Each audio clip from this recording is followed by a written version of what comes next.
Welcome to Hong Kong Disneyland Frozen! Good morning, Kuya Daniel! Hi, mga kasambahay! Ito ang magical trip ko to dito sa Hong Kong Disneyland dahil pupuntahan natin ang largest at first in the world na Frozen Theme Land. Walang iba kundi ang World of Frozen. At isa sa susubukan natin, syempre, ang Frozen Ever After. Blockbuster ang pila sa Frozen Ever After.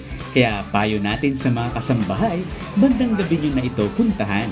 Isa siyang boat ride na 7 minutes nating tatahakin upang balikan ang istorya ng Frozen. Dito matutunghayan ang mga paboritong eksenang kanilang binigyang buhay mula sa Walt Disney Animation film na Frozen.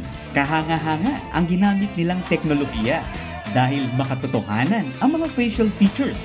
Bukod sa very graceful ang movements ng mga paboritong Frozen characters habang kumakanta.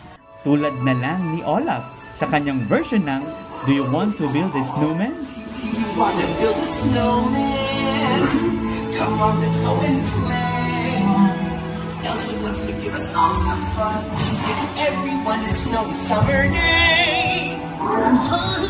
At hindi mawawala ang theme song ng pelikula na Let It Go ni Queen Elsa.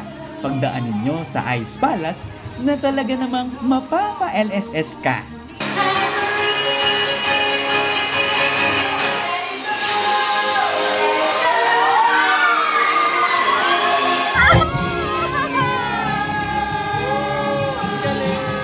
Very memorable din ang quick plunge sa short waterfalls.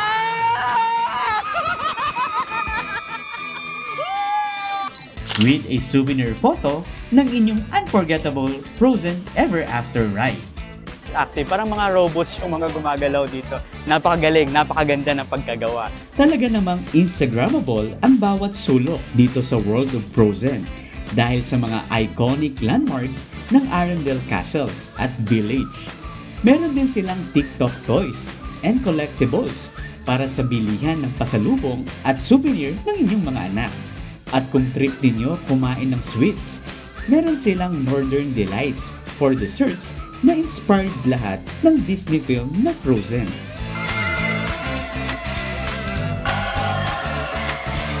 Ito ang Wandering Oaken Sliding Sleigh na exclusive sa World of Frozen ng Hong Kong Disneyland na mapabata man o matanda, tsak na mapapasigaw sa saya!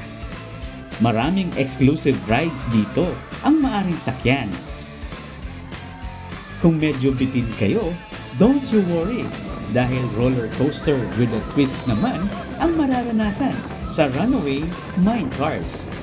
May bahagi kasi dito kung saan bago dumating sa tuktok, biglang aatras ang inyong takbo. Kaya naman ramdam ang kakaibang thrill. Kaya kung gusto nyo ng kakaibang trip ko to, dumayo na dito sa Hong Kong Disneyland.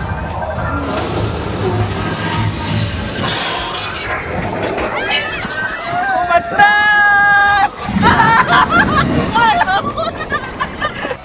At kung enchanting at magical ride naman ang trip nyo, maaring subukan ang 6-meter Disney Car Ride Experience with a twist, ang Mystic Manor.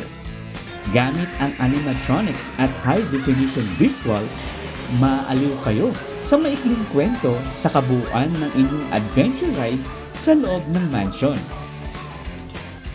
At kung trip nyo naman maging superhero paminsan-minsan, maaaring subukan ang first Marvel theme ride ng Hong Kong Disneyland, ang Iron Man Experience.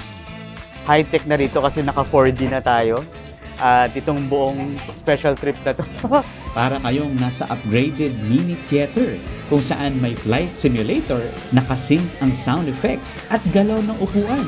Kaya naman kaming lahat, feel na feel maging hero.